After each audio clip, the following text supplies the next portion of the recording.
Hi everyone. We have a case of a 56-year-old female who gives history of coughs in 6 weeks.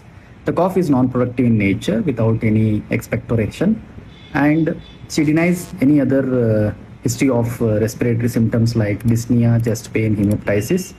She also denies a history of any constitutional symptoms like fever, loss of weight, or loss of appetite. Upon asking regarding the GERD symptoms like frequent throat irritation or foreign body sensation in the throat, retrosternal burning, she denies all of these history of the GERD symptoms. And for these symptoms, she has shown to multiple clinics for this dry cough, and she has been treated with IV antibiotics, oral antibiotics, IV and oral steroids, nebulized bronchodilators, inhaled corticosteroids, proton pump inhibitor, but she did not give any improvement. She did not see any improvement with these treatment. When she came to us, she was completely fine. Her vitals were completely normal.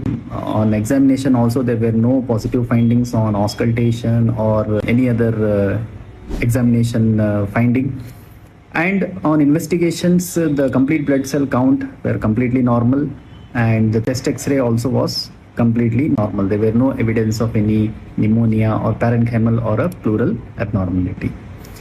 So we thought of dwelling more into the past history, and when we asked about her recent past, she gives history that she was recently diagnosed with hypertension, systemic hypertension and dyslipidemia around 2 months before, and she was started on Ramipril and Atorvastatin. So the question was, which is the next best step in evaluation of this patient?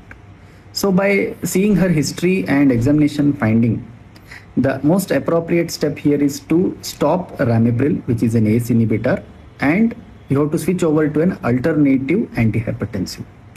So this is a classical case of drug-induced cough, where we don't have any other symptoms which are suggestive of other causes of chronic cough. And examination findings and blood investigations were also completely within normal limit.